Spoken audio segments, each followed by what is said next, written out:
It's time for a Senior Citizens Forum. I'm your host, Janice Wood, and the Senior Citizens Forum is sponsored by Benefits for You Too Insurance Services, where they specialize in Medicare insurance, like Medicare Advantage plans, Medicare supplemental plans, and prescription drug plans. They also do health insurance. But today, we're not going to talk about Medicare. We're going to be talking about a little bit about a drug called thalidomide. And my guest, Sabine Becker, is a survivor. And I can remember, I guess in the 60s, early 60s, I would hear a lot about thalidomide babies. Mm-hmm. And I heard more of it out of Britain than I did Germany. And in doing the show today, I learned that in Germany is where most of the thalidomide babies were born. In the United States, the drug was never passed for use by the FDA, but there are a few thalidomide babies that were used, I guess, when they were trying out the drugs before they started using animals like the rats for trying it out. But thalidomide was given to mothers who were having morning sickness. And the interesting part of it is how severe it was according to what day they were started to take it. I thought that was really interesting. But my guest, Sabine Becker, was born with little arms. And if anybody goes in and they do any research on Sabine, they're going to find out that she is an amazing individual. She perseveres, which she calls it persevere until you succeed happens. She's showing us right there. I love it. And all of us in our lives, not all of us, but some of us, we have to overcome something. And I was just telling Sabine that I have attention deficit disorder, and I won't let it define me. And I also have medical issues that I've decided that are not going to define me. And Sabine is, oh my God, she is an example of somebody who does persevere.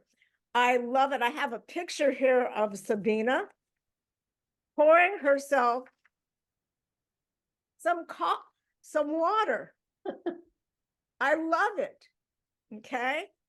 I just absolutely love that she's doing that. And not only is she a thalidomide baby survivor and a very successful speaker on the subject, she also had was it 2012? She was driving a car that was made especially for her. Okay. And I love it that she was driving the car, but what I don't like, but what she did happen to her is that she had a stroke in a remote area of New Mexico. And she did exactly what she was been talking about. She pushed. So she persevered until I want to say succeed, but happened until it happened. And her advice, she took seriously for herself to overcome. And she's out there motivating people. She's been on shows like the Oprah Winfrey Show. She's been on some Some of the local stations have had her on. She's had a podcast, and she's been on many shows just like the ones that I am. She is an inspirational speaker. Absolutely. Absolutely. So, Sabina, let's talk about you, and let's talk about what's your push, and talk about how you persevere. You persevere to the highest, as far as I'm concerned. My goodness, Janice, what an introduction. Thank you so much for that great introduction. I don't know what else I can say. It was a great introduction. But yeah, hello, everybody. I'm Sabine, and Janice talked in so many beautiful words about me. But yes, I'm one of the 20,000 thalidomide survivors. And they were mostly born in Germany and Great Britain, very few, like Janice said, in the United States. But what people, because we have a seniors, we're talking to seniors, and a lot of seniors still remember the drug thalidomide. So if you ask a younger person, they don't even know what that is anymore. But it was given to pregnant women to alleviate morning sickness and anxiety and insomnia. So 20,000 babies were born, but unfortunately, 60% of those babies never could celebrate their first birthday. So I always have thought of myself as a survivor. And I definitely survived and thrived in life because that's just what my parents told me to do. I guess it starts all with my parents because they never allowed me to feel sorry for myself. They never did for me what I can do for myself. And I learned from a very young age to push, persevere until success happens. And I learned to use my feet for all daily tasks, including, like Janice said, driving a non-modified car. So what you do, Janice and viewers and listeners, with your hands, I do all of that with my feet. So there, so, I mean, um, I've seen pictures of you out on the water with a yeah, surfboard. It's amazing because still enjoying life. absolutely. And like we talked before on the show, before we started the show, I don't want my disability to define me. Yes, I have little arms. Maybe your viewers can see it. They are really small, and I can use them really well for eating. For instance, that's one of the few things I do not do with my feet. I use my hands. But why would I allow this disability to define me? I just had to reframe my adversity. And yes, it was tough. I never want to come across as if it was easy. It was not, because I grew up in Germany, and in the early 60s, post-war Germany, the attitudes towards people and children with disabilities were so much different than what it is today. So there were numerous things we really had to push again, persevere until success happens.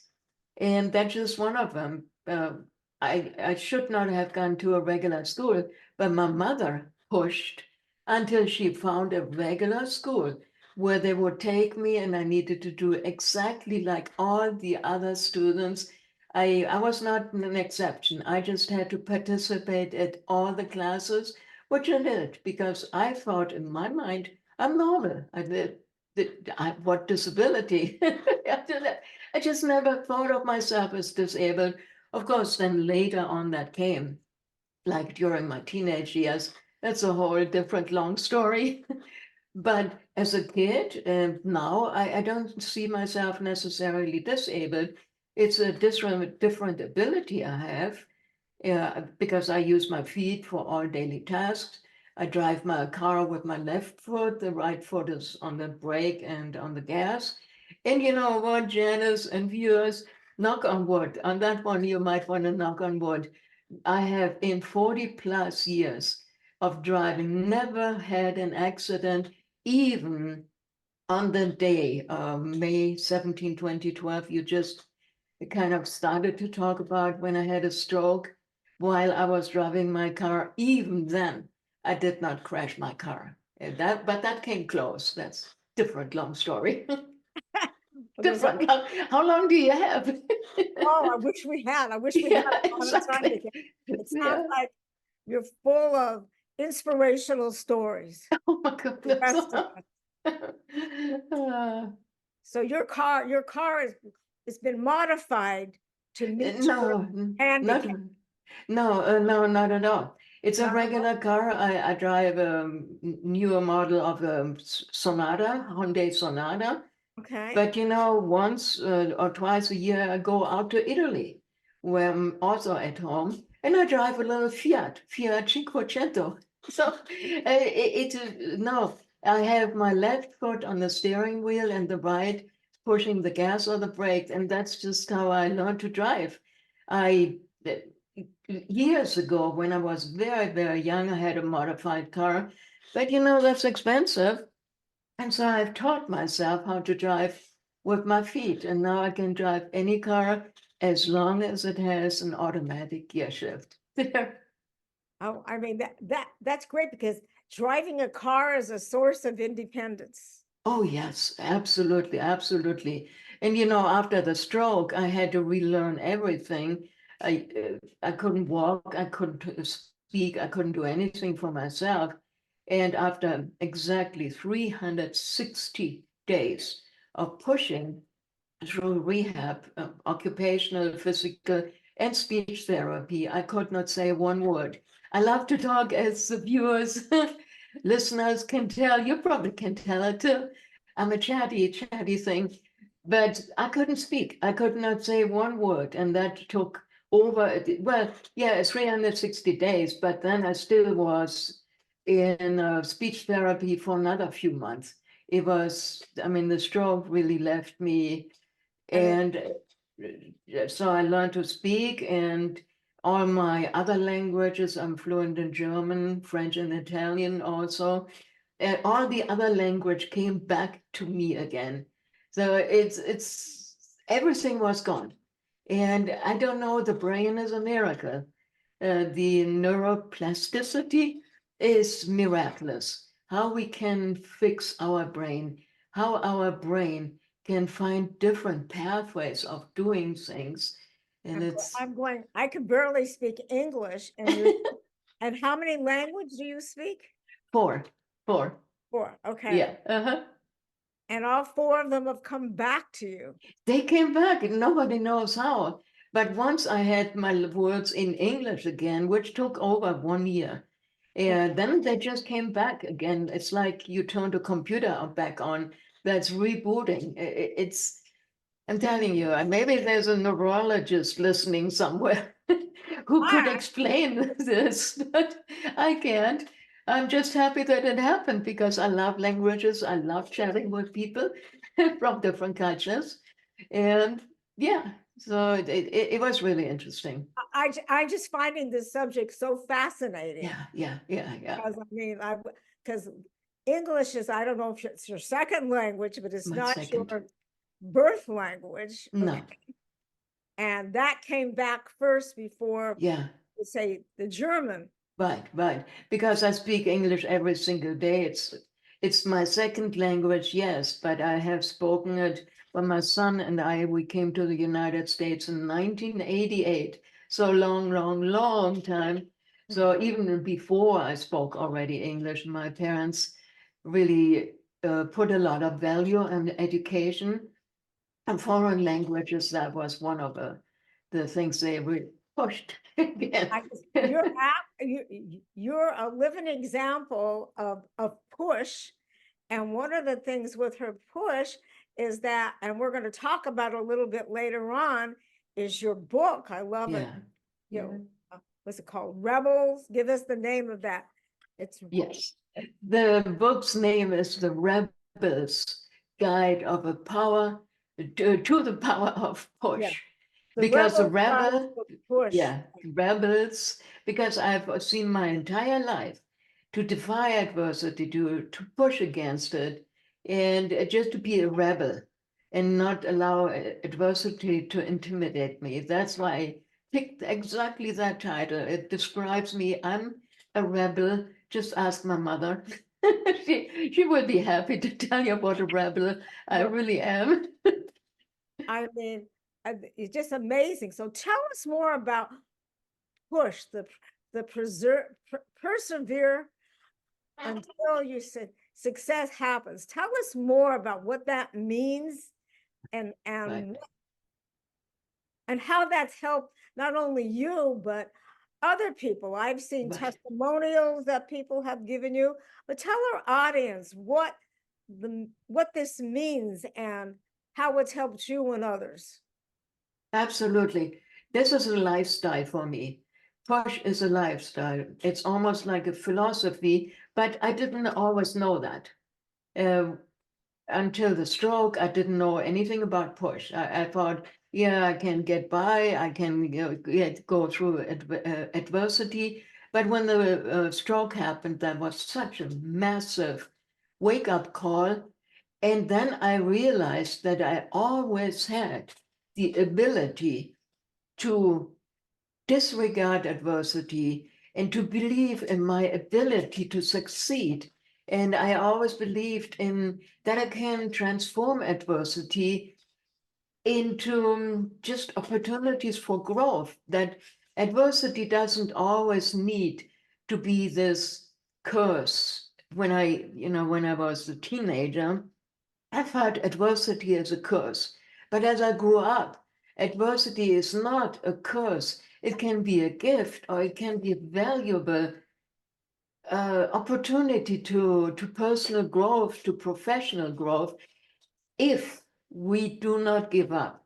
So that whole attitude I had my entire life, like I say, it's really it became a way of life, a philosophy for me. And then, of course, the stroke happened. And then I really knew that I had to push. And I still didn't have the acronym, but somebody said to me, Sabine, you gotta push through that. You gotta persevere. And that's how the P.U.S.H, the push acronym, started. Persevere until success happens. And I really want to inspire others and to empower other people to discover their inner strengths, because people don't always have a severe disability. People don't have a stroke, but there are so many forms of adversity in everybody's life. And that's why I think push can be so valuable to remember. Push, persevere until success happens. So I really hope to empower people to find their inner strengths. And this is the trick: resist to giving up and adopt the push principles. There are 6 principles. I think we don't even have time to talk about them, but they're in my book, very, very well laid out. We need to confront challenges with resilience and courage and perseverance.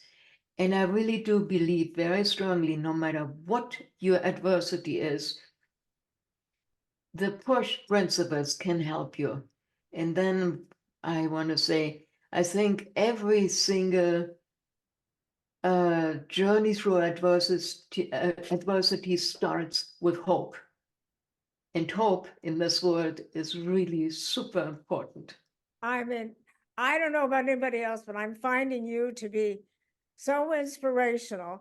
Thank I'm you. finding what we're talking about goes along with what I keep saying Yeah, to myself, is that right. you don't have to let that adversity No, define you.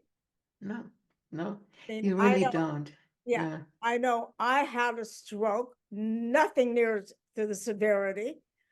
And I just keep going, and everybody keeps going, well, why are you doing this? Because I'm going, why should I sit still and do nothing exactly, and wait exactly. for the next thing to happen?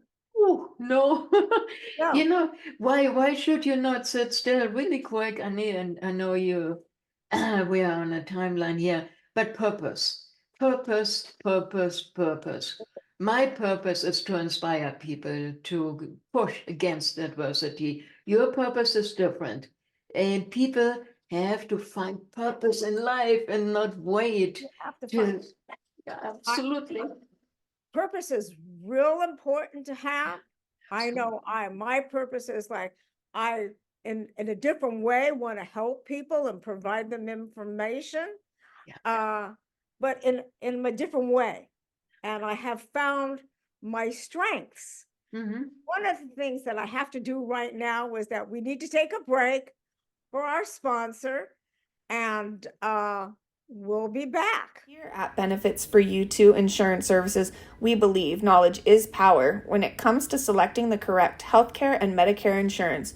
Please contact us at healthcareoptions@benefitsforyou2.com or call us at 310-245-0332.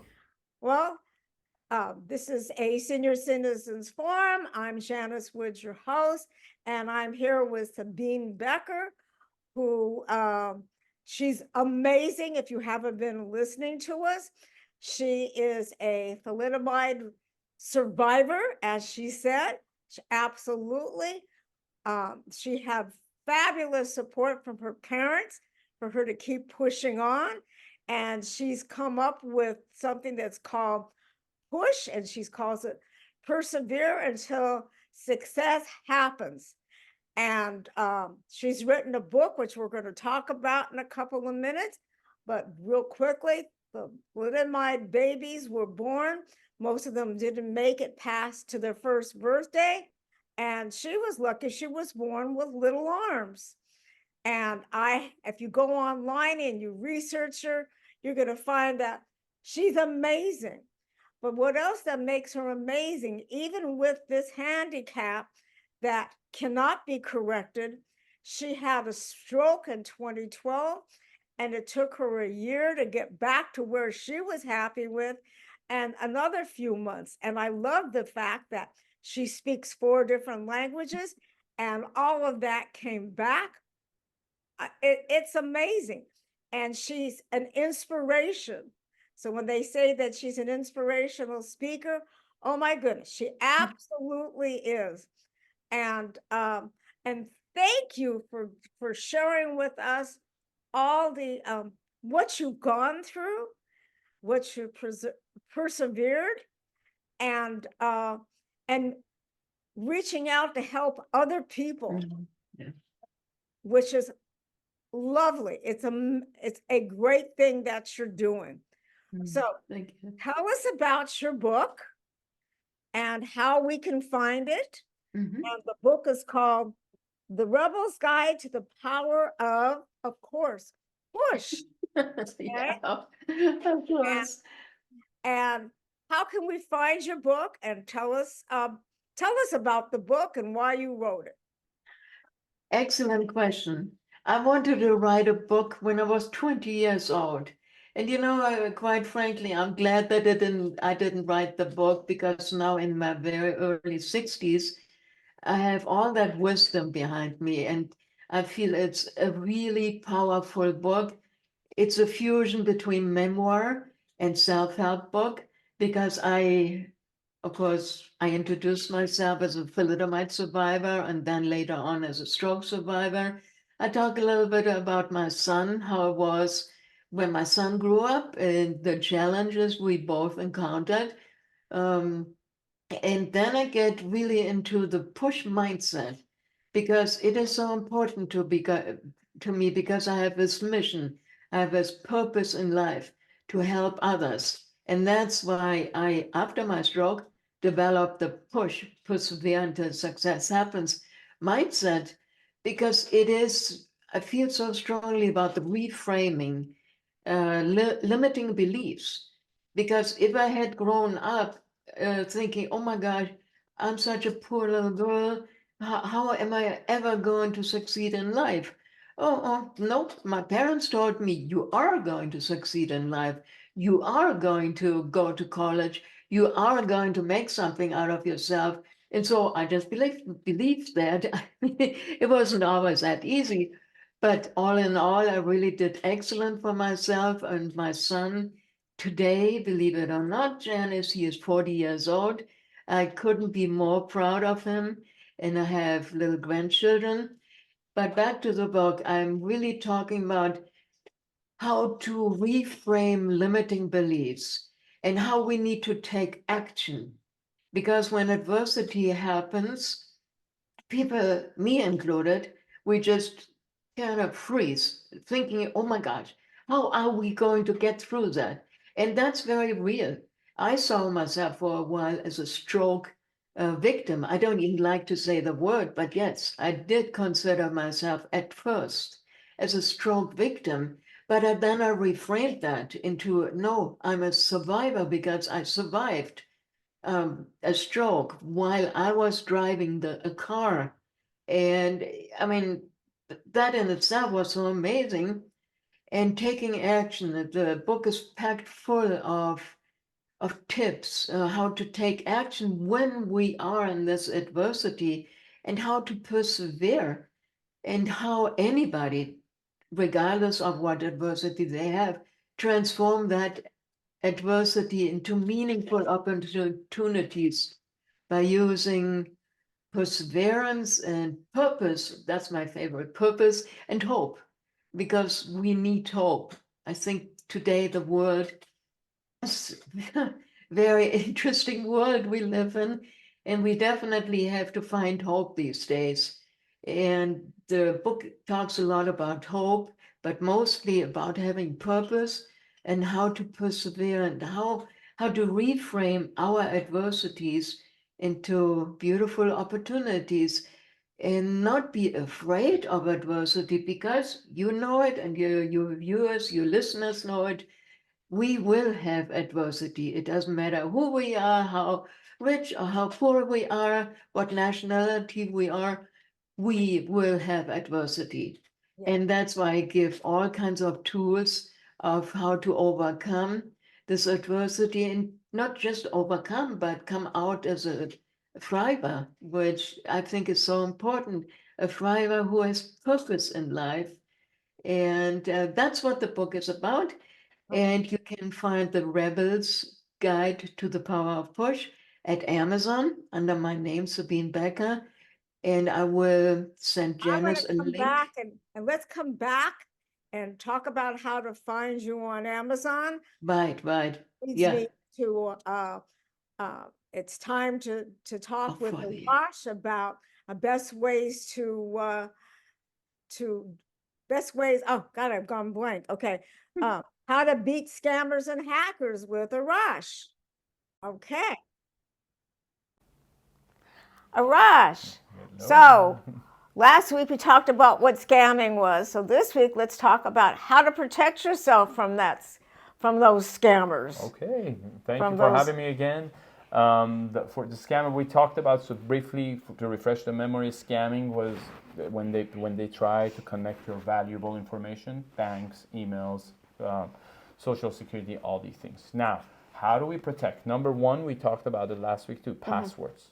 So we need to have complicated passwords. Complicated passwords means you cannot use your name, you cannot use your last name, you cannot use your birthday, all these information. So you need to have a complicated password of letters, characters, and lowercase, uppercase combinations. Now, the best way is to use password management, that we're going to talk about it in the future. Password management, the tools that they have, they create passwords that's not in the library.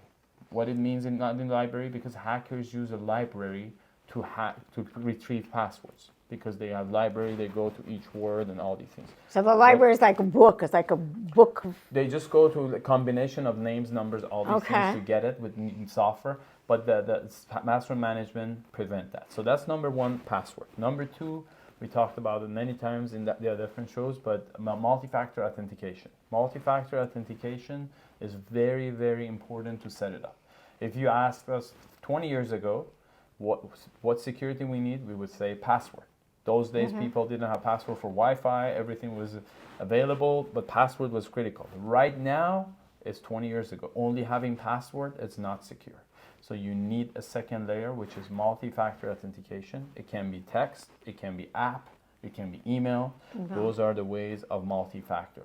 And when we say what is multi-factor, when you log into your bank account, for example, when you put your password, it will ask you, it will send you a code either to your phone, to your email, or to the app, and then you have to type that number, second security, click OK, so then you can go in. There are third layers for more important stuff. Is there are new techniques that say if I log in from different, if I don't log in from this location and this office, for example, or this house, do not let me in. Don't let them in. So that's the third layer. You don't need it for right now. If you have the complicated password with multi-factor authentication, you are fairly safe. Okay. So yeah, you're good. Number 2, do not share your password. I mean, you can share it with your close families, but I mean close when I'm saying with your spouse, kids, something like. But we have to be very, very careful. That's number 1. Do not send your password over the email. So do not email your friend or someone that you want to share the password over the email. Why? Because if your email gets hacked one day, they have access to all those information. Now, when we talk about password, one thing, very important thing I want to bring up that's going to be helpful, maybe we're going to talk about it later. You have to have a system, not have to, but it's better to have a system that if, let's say, if one day I don't wake up the next day for any reason, my spouse, my wife, or my kids know all the important passwords. We had the incident 2 years ago. A young guy unfortunately passed away, and he had cryptocurrency, and because no one had his the hash passwords, they're all gone. It's all gone. Okay. You don't think about that. That's a whole nother subject. That's a whole nother subject. I bring it up, so that's important to think about it today. It's like trust. But let's talk about that for our next session. Okay. Sure. Yeah. All right. Okay. But right now on passwords, it's a good idea to change your passwords, especially for your bank accounts. Definitely. Your insurance companies, anything that have to do with your financial. I would be changing those passwords on a regular basis, and I notice passwords are getting longer. Longer and longer. And then they've been asking us how often we need to change it. 6 months is perfect. 1 year is okay, good. So if you can do it every year, change your password, and if you can come up with a format for your passwords that you only know that format, a combination of something. For example, you can combine some years that you like with some names and then some characters that those numbers have. That's a good help. That's a good password. Yeah. Well, thank you. I know pleasure. Passwords become overwhelming for people. I know it gets overwhelming for me. I have a notebook of passwords that are constantly having to be changed. Thank you. My pleasure. See you next week, Arash. Sure. Thank you. Thanks, Arash, for that really great information. It's always great because scammers and hackers are always out there, but we're back with our guest, Sabine, excuse me. And we're starting to talk about how to find her book on, on Amazon? What else? Okay. Yeah, you can find my book, The Rebel's Guide to the Power of P.U.S.H. You can find it on Amazon, and I would like to send you, Janice, a link to it. Maybe you can link it to your podcast, so it makes it easier for viewers to find my book. And I think there's a lot of tips. And if you want to know how somebody who has very small arms lives in San Diego, to boot, it's a wonderful place to live, then just go buy the book, and I think you all will like it, because it's just my mission to inspire and to empower people. Yeah, I'm really excited that that this subject is a international subject, and because we are on internationally on Amazon TV, we're on Roku TV, we're on Firefox, through Achieve TV, that is as part of E360 TV's platform, and the word is going to get out. Yes. So what you can do, I know as a senior, I've dealt with health issues, nothing to like what you have, even though I have had learning disabilities that I found out about as an adult, but it's a form of adversity. Yes, of course. You Yeah. have to get by. And I love it. I like the word push because you keep going. You don't let it. I like the word define. Hmm.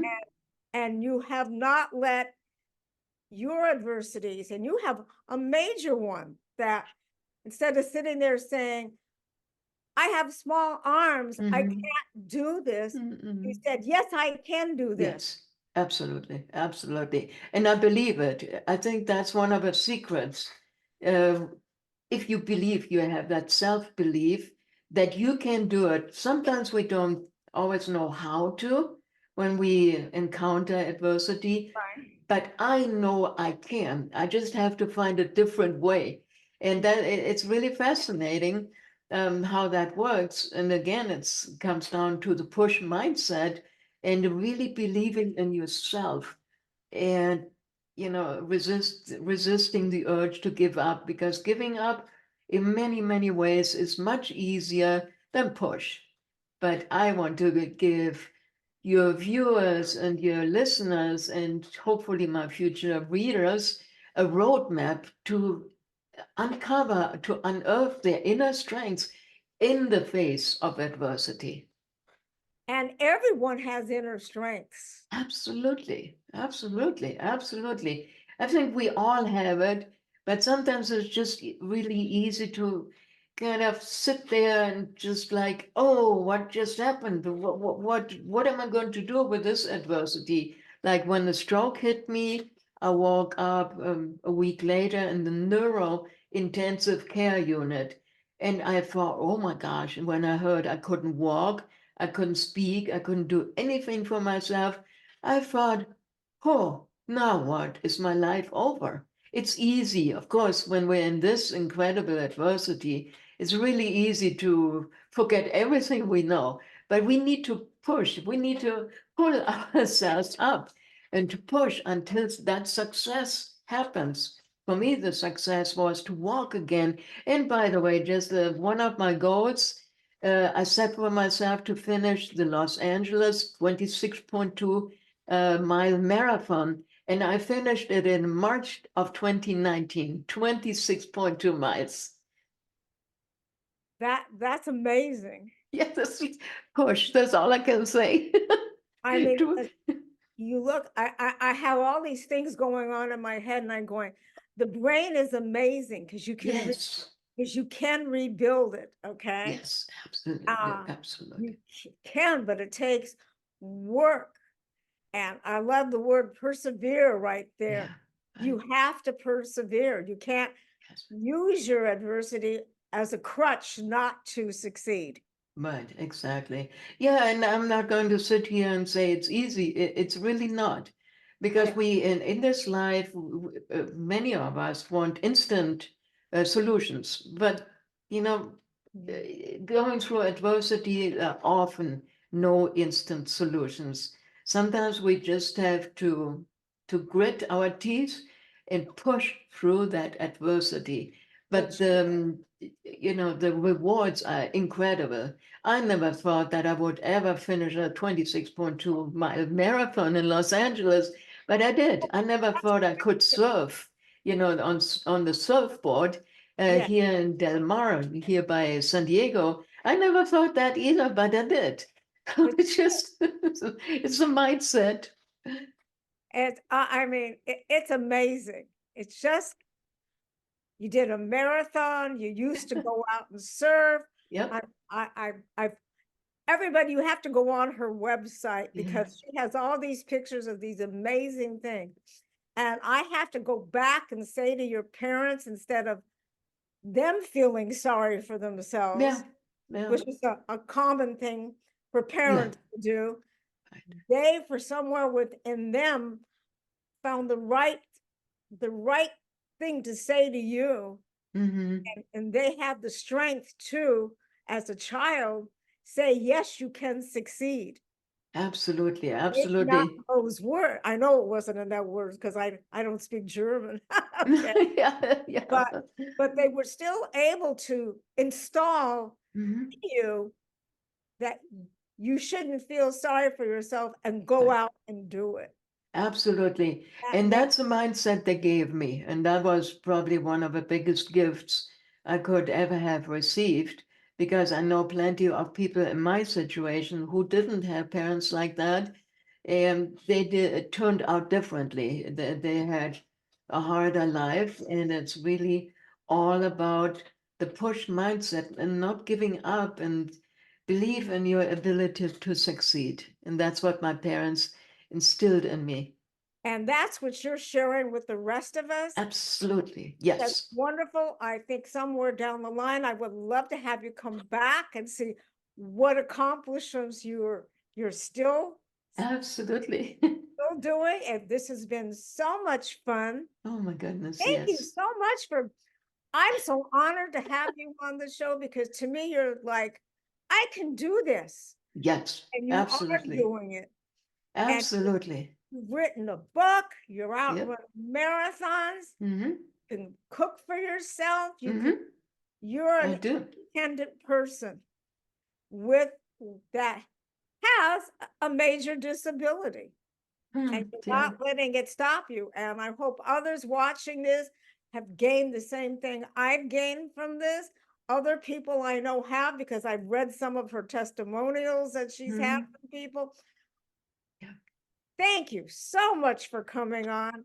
It's Goodness. been a great show, and I love to interview with you again sometime. Thank That you. would be great. Oh, I so enjoyed it. And I hope your viewers, your listeners really feel my passion coming through to inspire and empower people despite the adversity to find their inner Everybody, strengths. have a great day, and we'll see you next week. Bye. Bye bye. Bye bye.